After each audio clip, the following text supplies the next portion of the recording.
America. Western Europe free rides off American defense while imbibing American culture while enviously hating America. Europe's main ideology has been comfort. Comfort for their own populations with nice welfare systems, comfort from the dangers of international politics that the Americans can handle, and comfort from having to ask difficult questions about what Europe means anymore. Similarly, Europe's collapsing birth rates putting it into similar issues as the Confucian East Asian nations. Europe's dealt with declining birth rates by importing immigrants, but hasn't really done a very good job of integrating said immigrants. In America or Canada, for example, practically everyone's of immigrant ancestry, and the societies are great at assimilating immigrants.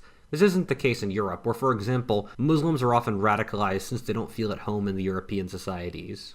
As Europe ages, it'll also get poorer. America is also getting less and less willing to support Europe as it has more issues at home. Europe will have a profound crisis of identity in the years to come.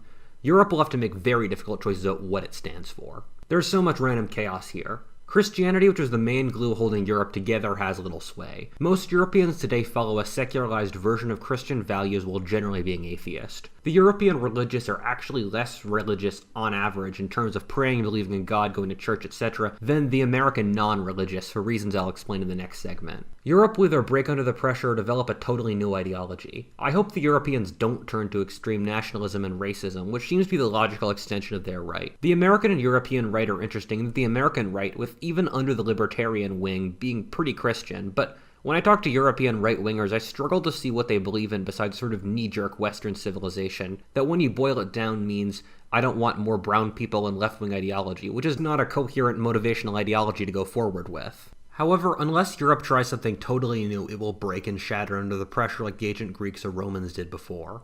The European left and right don't have expansive views of the world, more just get rid of people I don't like. Europe isn't a highly cohesive collectivist society like China or Korea that will force itself to pull itself together under pressure. Europe's individualist and atomized, and so if it loses its way, it'll die. Russia's in a very similar position to the rest of Europe here, with declining birth rates and lack of any real expansive ideology. I also think Russia would either break again under the pressure or be able to reform. Russia's pulled several Hail Marys across its history, whether with Ivan the Terrible, Stalin, or Peter the Great. The Russians still have a certain grit and stoicism missing from the rest of Europe. However, it was also beaten down in the 20th century more than the rest of Europe. I put the chances that Russia gets its act together around a quarter. America completely ideologically diverged from Europe in the era after the World Wars. The World Wars weren't very horrifying for America, and so the US remained aggressive, religious, and capitalist while Europe did not. A huge divergence between the US and Europe is that the US is far more religious than Europe, largely because in Europe the religions were all state-based, and so for centuries people just went to the churches that their rulers told them to. Due to a combination of the World Wars and conscious suicide on the part of the European churches, religiosity collapsed after the World Wars. America, meanwhile, established itself as a secular nation, which doesn't mean what most people think it does, but does mean that the US doesn't have an official church. America's religion, like everything else in its society, is based off capitalist principles. Like Islam, American Protestantism is extremely dynamic, spouting off countless different sects since people continually change churches to the one that suits them best. Your average American changes their sect of Christianity at least once in their lives. Uninspiring churches die out and are replaced by interesting ones. Something a lot of people don't know is that American Protestantism is global. About a quarter of Latin America are Protestants converted to originally American sects. Majorities of many African countries like Zimbabwe and South Africa worship sects of Protestantism brought to them by American preachers. A lot of this comes in the form of Pentecostalism or charismatic Christianity, which came out of 1920s Los Angeles, in which worship becomes deeply intense as people speak in tongues and gibberish as they connect with God. This has allowed a certain merging with local mystic traditions. There are nearly 300 million Pentecostalists around the world and 500 million people who worship similar sects. American Protestantism is making such massive gains in the Third World that if trajectories continue, Protestantism will be a majority of all Christianity by 2050. One of the interesting things in America is that even though organized religion has declined, religiosity has to a much lesser extent. The growing agnostic community in a lot of ways isn't. Your average American agnostic, when polled, believes in God, prays on an occasional basis, and is looking for a deeper spiritual connection. It's just that the current churches and religions aren't providing a framework that's appealing or meaningful to them. You've seen cycles of traditional versus intuitive religion in American history. For example, church attendance was far higher in the 1950s than any other era in American history, even the American Revolution, in which only 15 to 40% of Americans attended church on a regular basis. We're currently in an era of intuitive religion in which people mix their own combinations of politics, whatever religions they want, with New Age beliefs to form individualized personal belief structures. Meanwhile, you see lots of surrogates for religion appearing in modern America. Fan and wellness culture, for example, often fulfill the ritual and community parts. Similarly, political movements often fill the ideological void. Interestingly enough, the 40s decades have continually seen religious revivals in America. The 1740s were the First Great Awakening, the 1840s were the Second Great Awakening, and the 1940s were the post-World War II religious boom. I don't know why this happens, it could be generational, but let's just say I wouldn't be surprised if a religious revival takes place in the 2040s in America. I don't know what the next evolution of American religion will be. I feel like a profound shift will have to take place to adapt to the digital age and people's changing understandings of the world. I wonder if some sects of Protestantism will take on New Age aspects and become more deist or mystic. Similarly, preaching will probably start to take place online as well. This is already starting to happen. One of my friends actually founded the first purely digital mainline Protestant church in America. The only thing I know is that American society is remarkably creative, and there's a massive void for spiritual belief and community in modern American society. The big question is just how much the next religious wave deviates from the current religious norms. The right and left-wing divide in America, when you boils down to it, is really a religious conflict. Both the right and left believe in liberalism, but liberalism's barely an ideology at this point and largely relies upon other ideologies to support it, since wanting freedom and democracy doesn't cover any of the moral frameworks like community and ethics that a religion would. The right pulls from Christianity and the left from belief in equality and lack of harm that stems from a combination of Marxism and Christianity.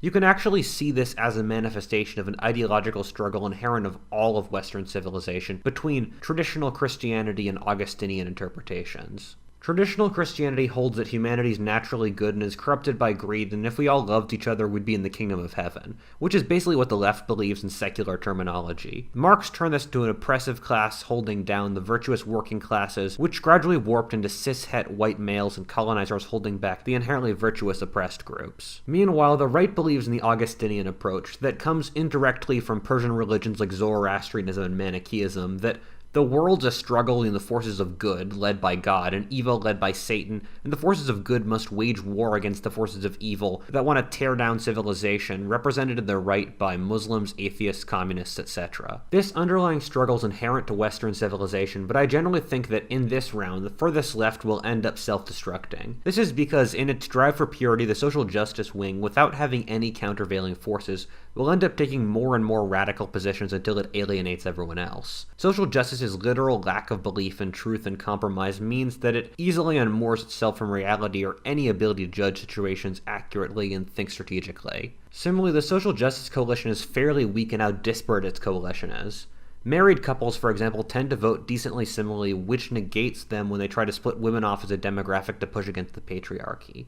Similarly, probable majorities of ethnic minorities, especially Hispanics and Asians, would prefer to assimilate and get status in traditional American society rather than tear down the patriarchy, white supremacy, etc. As immigrant groups assimilate more, they tend to identify more with American society, which is a big reason why Donald Trump was the Republican who won the highest percentage of ethnic minority votes since practically the 19th century. For social justice to hold together a coalition of Asians, Hispanic, and Black people, who in many circumstances have more in common with the white people than each other, it can get quite unwieldy. One of the things that confused me with the modern left strategy was alienating young men through the emphasis on toxic masculinity and the inherent patriarchy. In practically every society in history, for contestable reasons, men are a majority of the leadership in most social positions, and so by alienating young men, they're effectively killing their own cause 20 years down the road by breeding a leadership class that hates them. I'm generally seeing two different ideological trajectories emerge among young men today. The first is a sort of centrism with Jordan Peterson as its prophet. Depressingly for lots of young men, Jordan Peterson is the only force in their lives that tell them that their lives have meaning. Stoicism is also a secondary force in this field. For these reasons, it wouldn't surprise me if 30 years down the road, Jordan Peterson's philosophy becomes very important to society. The centrist area is also generally pretty liberal in a traditional sense, but is also masculine and really doesn't appeal to women much.